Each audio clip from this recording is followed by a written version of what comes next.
bagaimana kita tidak berbahagia? Karena yang lahir pada bulan ini, yang lahir pada tanggal 12 Rabiul Awal tersebut adalah rahmatan lil alamin. Nabi Muhammad sallallahu alaihi wasallam ini rahmat bagi seluruh alam.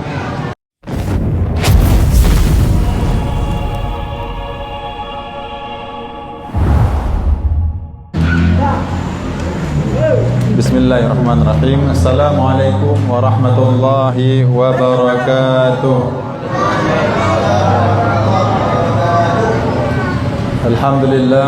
Alhamdulillahi rabbil alamin, wa bihi nasta'in ala umuri dunya waddin.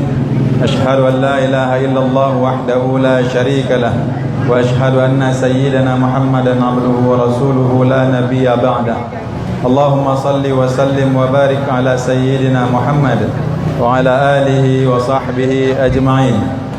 Allahumma 'allimna ma yanfa'una wa anfa'na bima 'allamtana wa zidna 'ilma. Subhanaka la 'ilma lana illa ma 'allamtana innaka antal 'alimul hakim.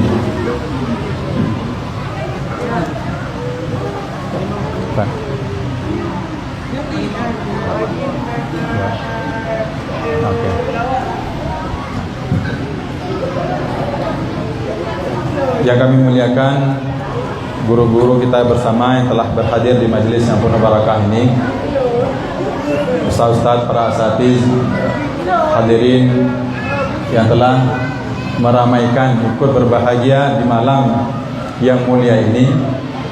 Pertama-tama mari sama-sama kita panjatkan puji beserta syukur kita kehadirat Allah Subhanahu wa taala atas limpahan rahmatnya, dan rahmat Allah yang terbesar adalah Allah kirimkan baginda Nabi besar Muhammad sallallahu alaihi wasallam ke atas permukaan bumi ini. Selanjutnya selawat beserta salam senantiasa tercurahkan terutama di bulan yang mulia ini, yaitu sebagaimana telah disampaikan oleh Ustaz Khalid tadi, bulan yang menjadi mulia karena kelahiran Nabi besar Muhammad sallallahu alaihi wasallam. Hadirin yang dimuliakan Allah Subhanahu wa taala, sebagaimana amanah daripada pimpinan majelis kita Ustaz Khairul Rafiqi, ini singkat ya, karena memang sebenarnya semua sudah dibahas oleh guru-guru kita sebelumnya. Namun ya, perlu juga kita sampaikan ya, bahwa kita hadir di majelis ini, kita luapkan kegembiraan kita di majelis ini ya, sebagaimana kita lihat di wajah-wajah terutama yang adik-adik tadi semangat sekali ya, tampak kegembiraannya ketika berselawat kepada Nabi Muhammad SAW. Sebenarnya ini merupakan sebuah ibadah. Bahagia ini merupakan sebuah ibadah. Allah Subhanahu wa taala berfirman, A'udzu billahi minasyaitonir rajim.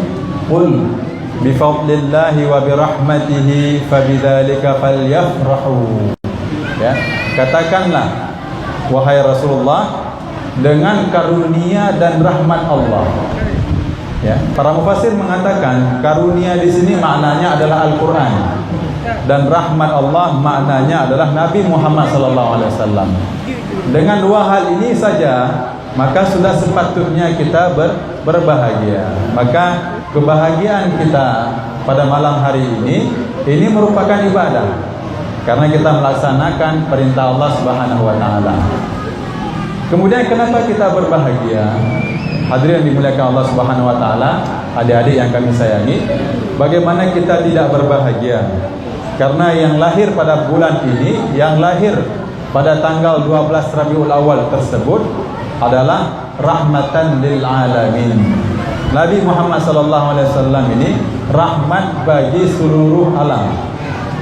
Wa ma arsalnaka illa rahmatan lil alamin. Ya, Nabi Muhammad ini rahmat bagi seluruh alam. Apa buktinya Nabi Muhammad SAW rahmat bagi seluruh alam? Ya, ini ada sedikit cerita ya, bahwa Rasulullah SAW sudah menjadi rahmatan lil alamin sejak beliau kecil. Ya, kalau sejak beliau lahir itu sudah disampaikan tadi ya, bahwa api majusi yang sudah 1000 tahun itu padam dan seterusnya. Dan ketika beliau masih kecil juga nampak beliau ini sebagai rahmatan lil alamin.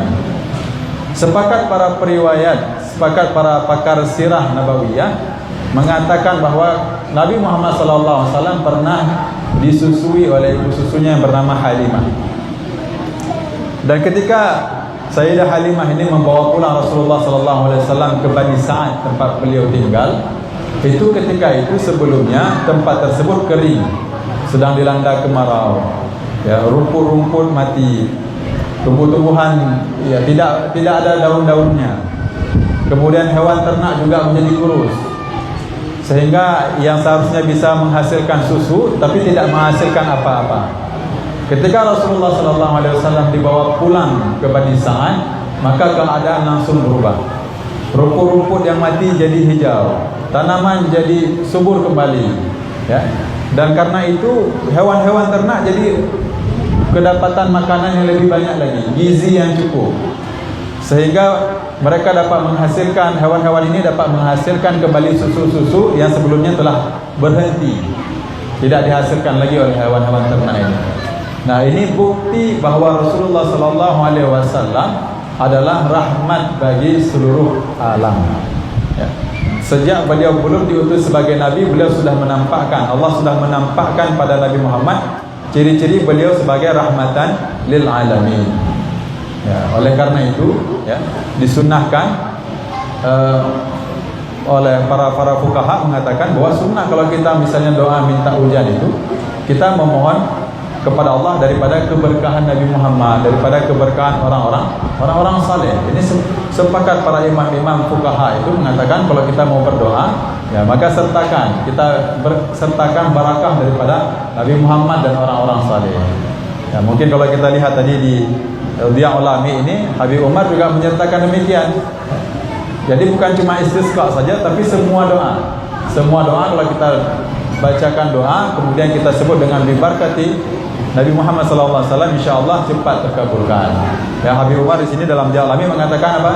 Rabbi faghfirli dhunubi ya Allah bibarakatil hadil musyaffa' ya Allah. Ya, nah ini salah satu contoh yang bagus sekali, ya. Kalau di kawan-kawan adik-adik sekalian mau berdoa, maka bisa disertakan hal-hal yang demikian. Nah, karena Nabi Muhammad SAW sebagai rahmatan lil alamin, kita sebagai umatnya, ya, pertama kita berselawat kepada beliau, kemudian kita juga meniru akhlak beliau, meniru beliau sebagai rahmatan lil alamin. Kalaupun kita tidak bisa menjadi rahmatan lil alamin, paling tidak bagi sekitar kita. Karena Rasulullah bersabda, khairun nas anfa'uhum linnas. Sebaik-baik manusia adalah yang paling bermanfaat bagi manusia yang lainnya. Dan di antara manfaat tersebut adalah kita bukan hanya memberi, tapi juga kita menahan diri daripada menyakiti orang-orang lain. Nah, ini saja yang dapat kami sampaikan daripada nasihat singkat, mudah-mudahan bermanfaat bagi kita semua. Wabillahi taufiq wal hidayah. Assalamualaikum warahmatullahi wabarakatuh.